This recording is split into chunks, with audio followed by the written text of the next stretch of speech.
Welcome back to Real Family Secrets. Get comfortable. Sometimes the truth does not arrive in a message. Sometimes it is printed on thick, cream-colored paper and placed beside a glass of champagne.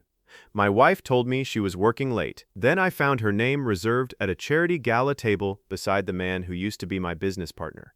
My name is Aaron Blake. I am 44 years old, and until 2 years ago, I co-owned a commercial construction company outside Columbus, Ohio. I spent most of my adult life believing that if you built something carefully enough, it would hold. A company, a home, a marriage, a reputation. I know now that buildings and relationships have one thing in common. They do not fail the moment the damage begins. They fail when people keep calling the damage normal. My wife Claire and I had been married for 14 years. She was 41, intelligent, warm, and almost impossibly good at making people feel like they mattered. She remembered birthdays without reminders. She called my mother every Sunday. She kept handwritten notes in a small blue notebook whenever someone told her something important. A job interview, a sick parent, a child starting college. Claire had a way of making people feel seen. For a long time, I thought that was the safest thing about her. We had one daughter, Olivia. She was 11 then.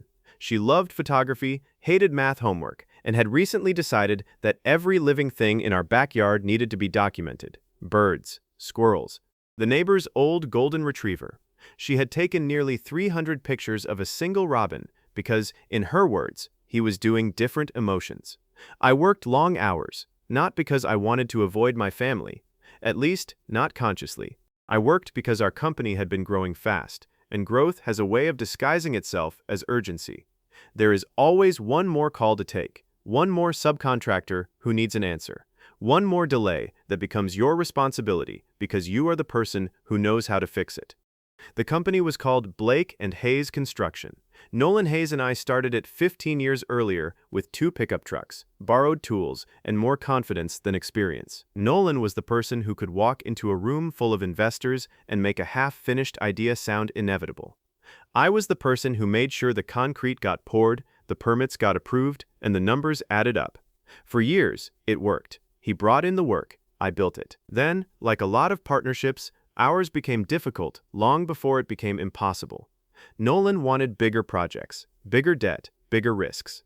I wanted steady work, clean contracts, and enough sleep to remember my daughter's school events. 2 years before the night of the gala, we separated the business.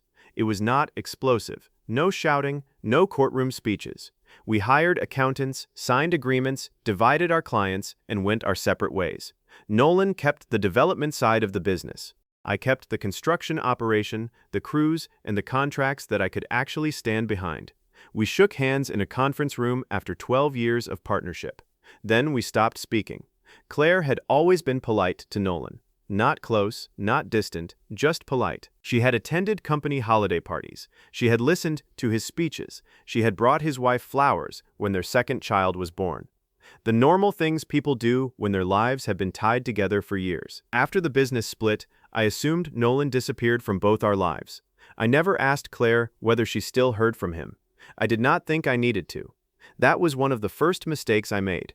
Not because spouses should monitor each other. They should not. But because trust is not pretending questions never exist. Trust is being able to ask them without being made to feel guilty for noticing the answer. The charity gala happened in October. It was hosted by a local nonprofit called Bridgeway Futures. They help teenagers from low-income neighborhoods prepare for apprenticeships, trade programs, and community college. It was a good organization. They connected young people with mentors, paid for certification courses, helped them buy work boots, laptops, safety equipment. My company had supported them for years, not because it made us look good, although I am sure it did. We supported them because some of the best people I had ever hired came from programs exactly like theirs. People who had been told they were behind before anyone gave them a real chance to start. That year, Bridgeway asked me to attend their annual fundraising dinner and say a few words about our apprenticeship program. I agreed. Claire was supposed to come with me. She had even helped choose my tie. She stood in our bedroom that afternoon, holding 2 ties in front of me, like the decision mattered more than it did. One dark gray, one navy blue. She chose the navy. Then she kissed my cheek and said, "You look less tired in that one." I remember laughing. I told her it was not possible for a tie to solve my face. She smiled, but something in her smile felt delayed, like she had heard the joke from farther away than the room we were standing in. Around 5:30, less than an hour before we were supposed to leave, Claire walked into my home office. She was already dressed, black blouse, dark slacks, her hair pinned back.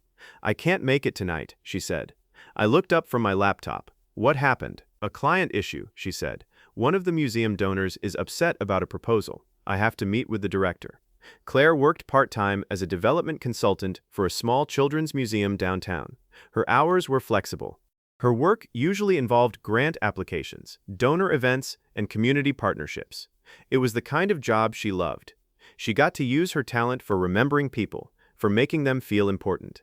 "Tonight?" I asked. "I know," she said quickly. "I'm sorry." I tried to move it. "Do you want me to come by after the gala?" She hesitated. "Not long, just long enough." "No," she said. "It will probably be late. You should just come home." I nodded. I told her I understood, because I did understand work. I understood last-minute obligations. I understood having to disappoint someone you loved because another person needed you.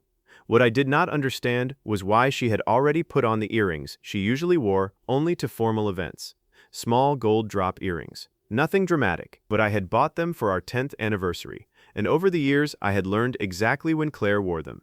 Dinner with my parents, holiday parties, wedding receptions, the kind of places where people took photographs. I noticed. Then I told myself I was being ridiculous. The gala was held at the Franklin House Hotel downtown. Old building, high ceilings, gold chandeliers, tall windows looking out over the river. The kind of ballroom where every surface seems designed to remind you that someone once had more money than everyone else. I arrived just after 6:30. The lobby was full of people in suits and evening dresses. A string quartet played near the staircase. Volunteers stood beside a large banner with the Bridgeway Futures logo. Near the ballroom entrance, there was a long table with escort cards. Each guest's name was printed in black lettering. Each card listed a table number. I found mine. Aaron Blake. Table 12. I picked it up and started walking toward the ballroom. Then I saw a name I had not expected to see. Claire Blake. Same last name. Same black lettering. Same table. Table 7. I stood there for a moment with my own card in one hand and hers still resting on the table. I remember looking around as if someone might explain it. A volunteer, a hotel employee, a friend. No one did. Then I looked at the small card beneath Claire's. Nolan Hayes. Table 7. My former business partner had reserved a place for my wife.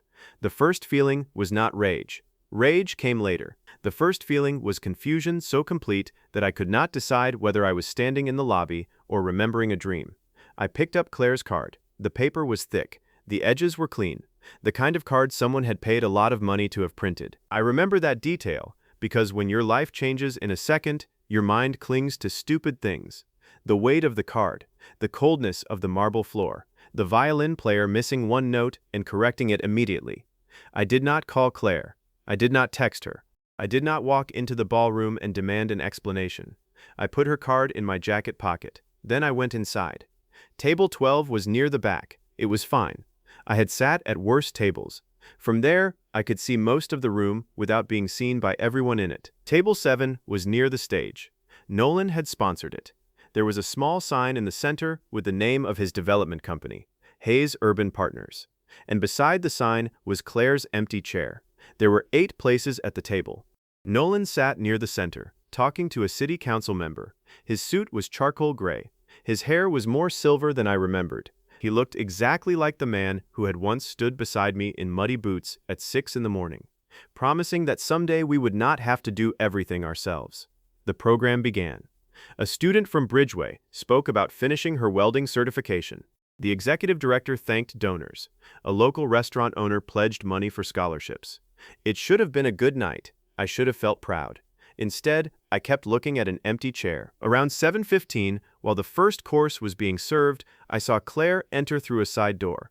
She was wearing the same black blouse, the same gold earrings, but she had added a dark green blazer I had never seen before. She did not look like a woman coming from a difficult meeting with an upset donor. She looked like a woman arriving exactly where she had planned to be. Nolan saw her before she reached the table. His face changed. Not dramatically, not enough for anyone else to notice. But I noticed. He smiled before she was close enough to speak. Claire sat beside him. He leaned toward her. She said something. He laughed. There are laughs you can hear across a room, and there are laughs you recognize because they used to belong to you. Claire touched his sleeve when she spoke, just once, barely a second. It was not the touch itself that broke something in me. It was how natural it looked, like it had happened before, like she did not need to think about where her hand belonged. I stayed. That is the part people usually do not understand when I tell this story. Why would you stay? Why would you sit there and watch? The answer is that I did not yet know what I was seeing. I knew what it looked like. That was not the same thing. I had spent 15 years in construction. You do not demolish a building because you see one crack in a wall. You inspect it. You test it. You find out whether the problem is paint deep or foundation deep. And I needed to know what had been built behind my back before I decided what to do with the rest of my life. When my turn came to speak, I walked to the stage. I talked about apprenticeships, about giving young people the first job that changes how they see themselves. I talked about the first woman I hired through Bridgeway, a 19-year-old named Jasmine, who had shown up on her first day with borrowed work boots and more determination than anyone in the room. I said that opportunity was not charity, it was investment. The room applauded. Nolan applauded. Claire applauded. I looked at her only once. She was already looking at me. For a second, her expression shifted. Not guilt exactly, not surprise, recognition. She understood I had seen her. I left 20 minutes later. I did not say goodbye to anyone. I told the executive director I had an early morning meeting and thanked her for inviting me. Then I walked out through the lobby, past the cards, past the string quartet, past the ballroom where my wife was sitting beside a man she said she had never needed to mention. I drove home alone. Olivia was at my sister's house for a sleepover. The house was quiet, too quiet. I took Claire's place card out of my jacket and put it on the kitchen counter. Then I made coffee. I did not drink it. I just needed something warm in my hands. Claire came home at 11:40. I heard the garage door, her keys, the soft closing of the front door. Then silence. She walked into the kitchen and saw the place card. Her face went white. "Aaron," she said.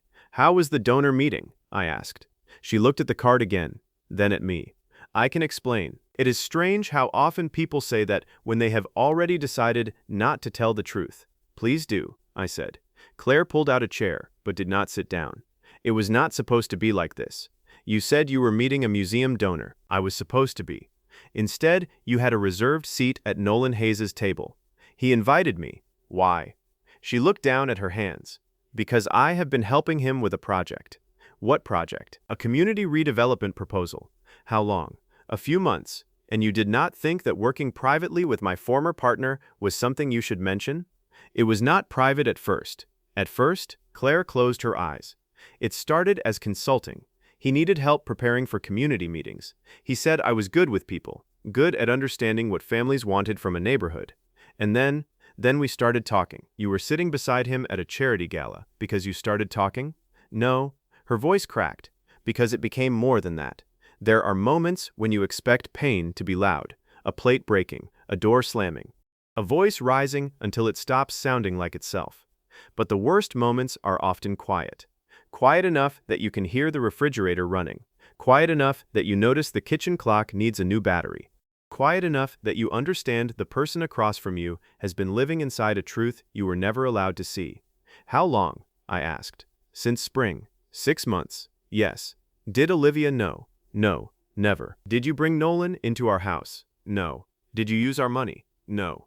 I believed the last answer less than the others, not because I had evidence yet. Because a person who can hide one life can often make the rest of the truth sound smaller than it is. "I need you to stay somewhere else tonight," I said. "Aaron, please, not tonight. I am sorry." I looked at her for a long time. "I know," I said.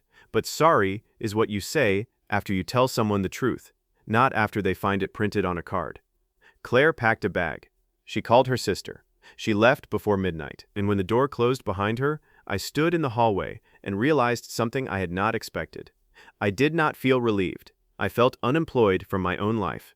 14 years of habits suddenly had nowhere to go.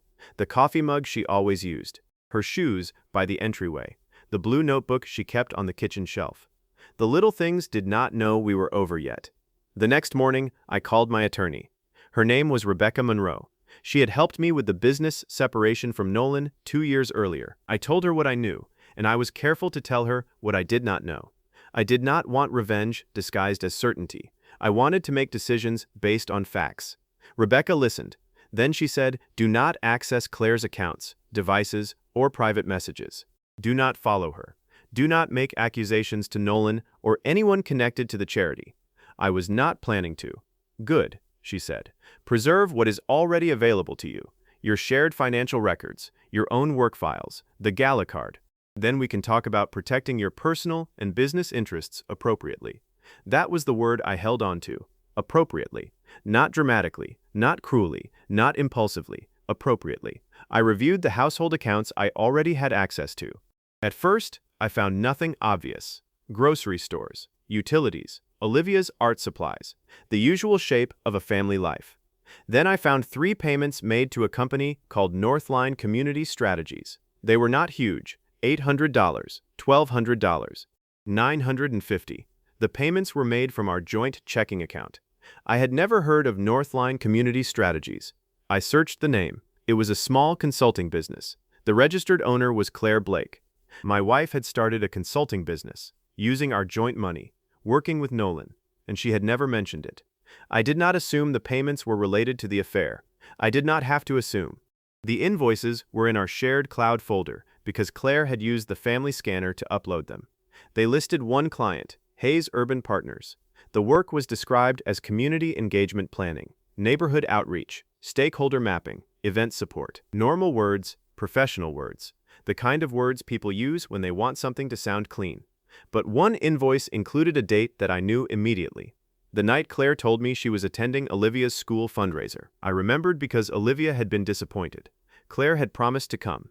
Then she called from the car and said her museum director needed her urgently. I had gone alone. Olivia had performed a short piano piece. She looked into the audience once, then again, and afterward she asked me, "Mom was really busy, right?" I had told her yes, because at the time I believed it. There was one more thing. A week before the gala, my company had submitted a preliminary bid for a mixed-use redevelopment project on the east side of Columbus. It was a major opportunity, not enough to change our company overnight, but enough to keep our crews busy for nearly 2 years. We had spent months preparing the proposal, cost estimates, materials forecasts, labor schedules, local hiring commitments. Nolan's company was also expected to pursue the development side of that project. That was not a secret. In a city like Columbus, the same firms often compete, collaborate, and attend the same meetings. But one of Claire's invoices referred to a competitive positioning review connected to the same neighborhood. I felt something in my chest turn cold. I did not accuse Claire of sharing anything. I did not know that she had. But I knew I had left work documents open on the home office computer more times than I could count. I knew Claire had occasionally helped me proofread public-facing materials. I knew I had trusted my home to be private because I trusted my marriage to be private. I called Rebecca again. Then I called my company's outside counsel. I told them only what they needed to know. There could be a potential conflict. My estranged wife had begun consulting for a competing developer. She may have had incidental access to documents in our home office. I did not say she stole anything. I did not say Nolan had done anything illegal. I said our company needed to protect its information and conduct an internal review. That afternoon, we changed access credentials, reviewed permissions, and documented which materials had been stored at home.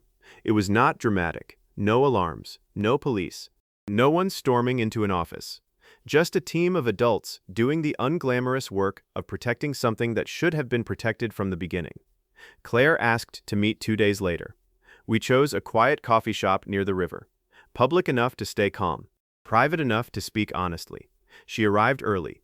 I could tell because she had already ordered tea and was sitting with both hands around the cup. Claire used to do that when she was nervous. She would warm her hands even when the room was warm. I knew every small language of her. That was what made the new silence between us feel so unnatural. I sat down across from her. She looked tired. Not performatively tired. Actually tired. "I should have told you," she said. "You should have told me before you started a business with my former partner. It was not his business. His company was your client." "Yes, and you paid startup costs from our joint account." She nodded. "I was going to replace it. That sentence hurt more than I expected. Not because of the money. The money mattered, but because it revealed the plan. She had not forgotten to tell me. She had intended to tell me later, after the facts were less likely to create consequences. Why? I asked. Because I knew you would hate it. I would have hated you working with Nolan, in secret. I know. But I did not think you would listen if I told you why. I sat back. Try me. Claire looked out the window. Then she said, I felt like I had become the support staff for your life. The person who remembered everything. The person who covered for you when you missed things. The person who made sure Olivia had what she needed while you were solving everyone else's emergencies. I did not interrupt. Nolan listened, she said. He asked about my work. He said I had ideas. He said I should not have to wait for you to notice that I wanted more. There are parts of the truth that can be painful and still not be an excuse. I knew I had worked too much. I knew I had made Claire feel like the stable part of our life while I chased every unstable thing outside it. But I also knew that loneliness does not force a person to lie. You could have told me you were unhappy, I said. I tried. You told me you wanted me home for dinner more often. You told me you wanted us to take a vacation. You did not tell me you were building a second professional life with Nolan. I was scared, so you made me the last person to know. She cried quietly. I did not enjoy seeing it. People think anger makes a person hard. It does not. Sometimes anger is just grief refusing to sit down. Did you share anything from my company with him? I asked. Claire looked up. No, not intentionally. That is not an answer. I talked about the East Side project. I knew you were pursuing it. Nolan asked how serious your bid was. I told him you had put a lot into it. Did you show him documents? No. Did you tell him numbers? No exact numbers. What numbers did you tell him? She started crying again. I told him you were worried about the labor cost. It was not enough to prove a major breach. Maybe it was not enough to change anything. But it was enough. Enough to understand that she had taken information from our home and carried it into a relationship where my interests did not matter. I stood up. Aaron, please. My company will handle its review. I will handle my own life. Are you filing for divorce? I looked at her. The woman I had loved for 14 years. The woman who knew my mother's birthday, my daughter's favorite snack, and the sound I made when I was trying not to laugh. I do not know yet, I said. But I know I cannot stay married to someone while I am still trying to find out which parts of our life were real. 3 days later, I received a call from Bridgeway Futures. It was their executive director, Marisol Vega. She said she was calling because Nolan had listed Claire as an informal advisor on a proposed partnership with the organization. Marisol had seen the news of our separation through mutual contacts and wanted to make sure there was no issue she should know about. I respected her for calling. She did not ask for gossip. She did not ask whether Claire had cheated. She asked whether there was a conflict involving the charity, my company, or Nolan's sponsorship. I told her the truth carefully. Claire had been consulting for Nolan's company. I had concerns about undisclosed personal and professional overlap. My company was conducting an internal review related to its own information. I did not ask her to cancel anything. I did not demand she punish Nolan. I had learned by then that truth does not need to be pushed once it is in the right hands. Marisol thanked me. She said Bridgeway would pause the proposed partnership until their board could review the arrangement independently. The kids cannot afford for adults to use this place carelessly, she said. That sentence stayed with me. The kids cannot afford it. Olivia could not afford it either. She did not know the details. She did not need to. But children always know when the air in a house changes. A week after Claire moved into her sister's guest room, Olivia found me in the garage reorganizing tools I had already organized twice. She stood in the doorway holding her camera. Dad? Yeah, sweetheart? Is Mom coming home? I had spoken to Rebecca about how to answer questions like that. Not because there was a perfect answer, because there are answers that make children carry things they were never meant to carry. I put down the wrench. Then I sat on the workbench, so I was closer to her height. Mom and I are having grown-up problems, I said. We are trying to figure out what happens next. Did I do something? I had expected the question. It still felt like a hand closing around my heart. No, I said. Absolutely not. None of this is because of you. But she's sad. I know. Are you sad? I could have lied. Children know when you lie, even if they do not know what the lie is about. Yes, I said, I am sad. But I am also okay. Olivia stepped closer. Then she held up her camera. "I took pictures of the river yesterday," she said. "Do you want to see?" I did. So I sat with my daughter in the garage, looking through 37 photographs of water, leaves, ducks, and one blurry picture of my own shoe. And for 20 minutes, my life was not a broken marriage, or a legal consultation, or a table card at a gala. It was just my daughter showing me what she saw. The internal review at my company took several weeks.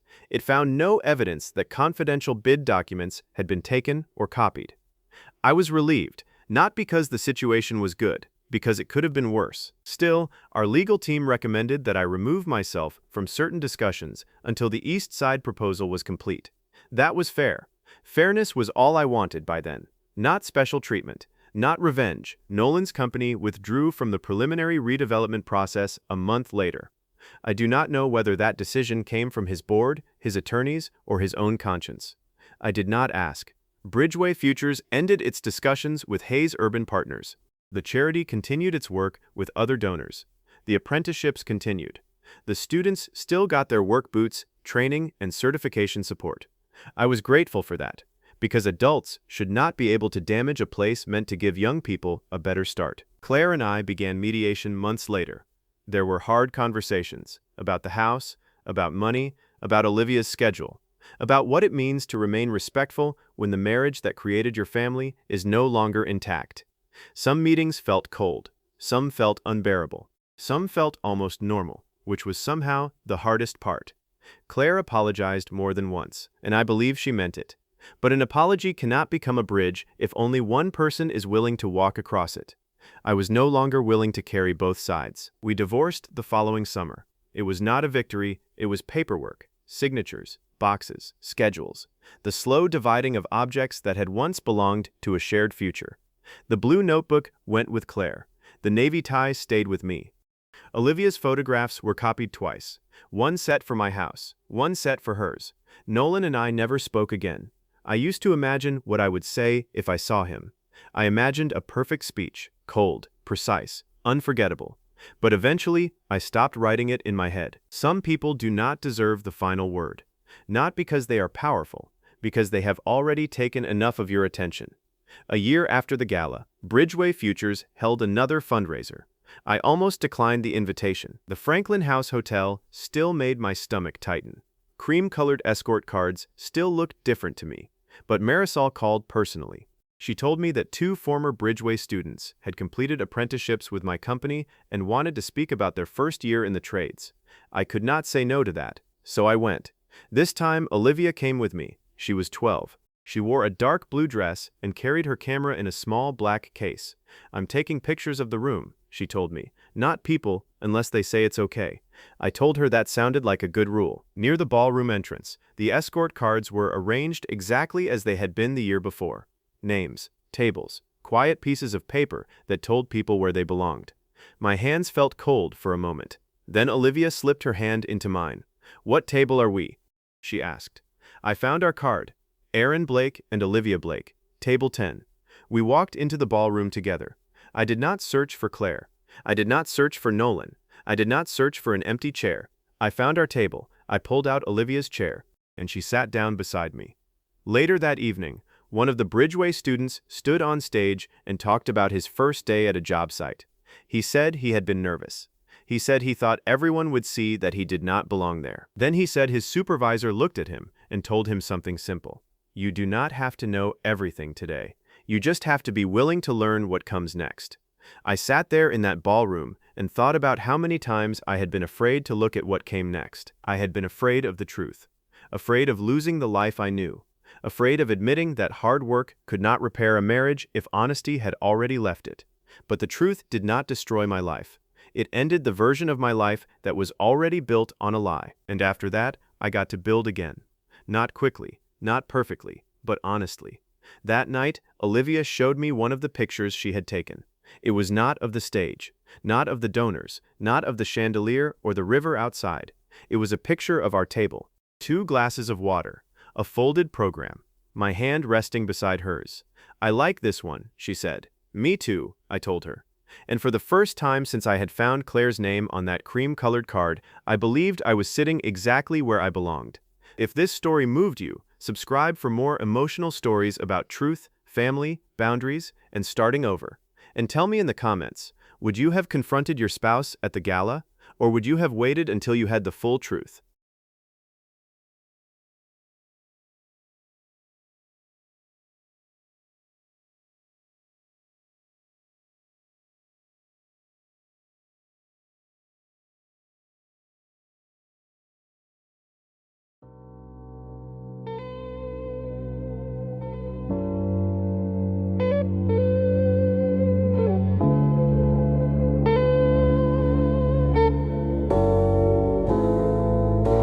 The room glows with memories, your perfume swirling in the late afternoon. I run my fingers over the tattoo you traced on my skin. Heartbeat sync, skipping rhythm over silent truth.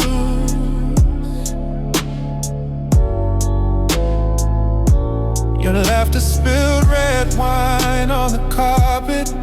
You call it art, I call it a map back to you. We paint confessions on broken picture frames, wrapped in your hair, tangled in secrets I'm not trying to escape. Heavy with longing, I draw promises on steam glass. You question everything, but I'm steady as your shadow. Even when you fold your words, I read between the lines. Let's step past boundaries with no excuse. You catch me falling, I never ask for rescue. If tomorrow tears us apart, let tonight be truth. Trace your name and breath on my window.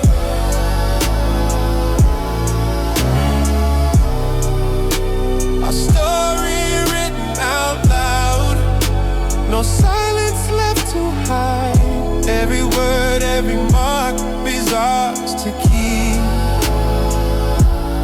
Midnight echo stories in the hallway. You collect half smiles for rainy days. Hands speak when mouths hesitate. You drop your guard and dare me to follow. We're reckless, but honest, burning through doubt, burning through doubt. Ooh. Spin me into forgiveness, unravel every secret. No questions, no bargaining, just the ache in my chest. We crumble our pride and build something new. I'm yours in this moment, with no borrowed time.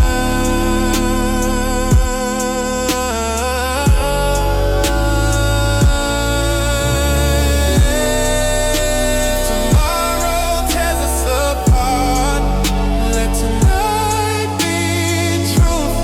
Trace your name and breath on my window.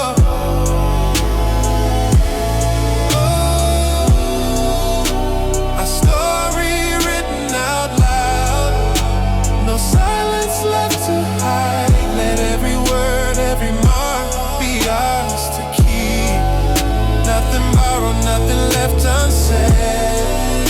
The last laugh, holding on to the night. Your voice lingers, sweet and unfinished we fade. But you remain in every echo